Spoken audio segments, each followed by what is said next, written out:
You are vegetarian? Yes. And since when? Basically for the last 40 years. And what's the reason you became vegetarian? Well, I think because the idea that, well, to quote George Bernard Shaw, animals are my friends and I don't eat my friends. Mm. And that's basically it. Well, you know, I mean, just as I wouldn't particularly like someone to kill and eat me, I don't think any being wants to be slaughtered and killed and eaten. Mm-hmm. And especially considering the manner in which animals are killed in this day and age, the terror and trauma that they go through in the process. How can we sit down and eat them? Yeah. Yeah. And of course in Tibetan Buddhism we are taught that all beings have been our mothers. And really, if you really believe what you're saying, then how can you sit down and eat your mother? Mm-hmm. And do you think it's controversial within Tibetan Buddhism, eating meat? Oh, it's extraordinarily hypocritical, that's for sure. In Tibet, they had an excuse insofar as it was a very high climate and there really wasn't much growing.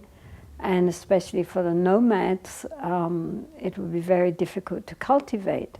So there, the only thing which was available to be eaten was the barley flour, the tsampa, and the meat and products from the milk, from the tree, the female yak. But, I mean, Tibetans have been living now in exile in India and Nepal for 50 years, and both those countries are primarily vegetarian. They have plenty of vegetables, they have plenty of protein in their lentils and their dals and their milk products, and there's simply no excuse anymore. And in fact, the lamas themselves and the ordinary people know that by eating so much red meat, they are getting diabetes, high blood pressure, heart problems, stomach cancer, and a lot of arthritis. Yeah.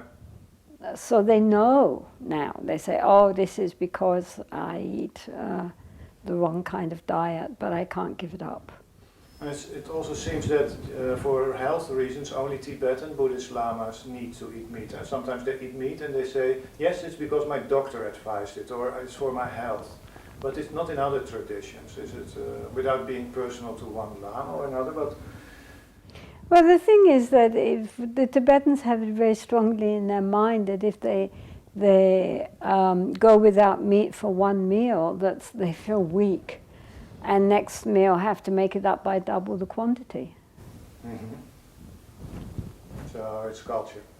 It's culture, but it's naughty also because they say, oh well, you know, we were brought up eating meat. Now, first of all, this doesn't necessarily have to be true because most of the Tibetans in India and Nepal were brought up in India, not in Tibet.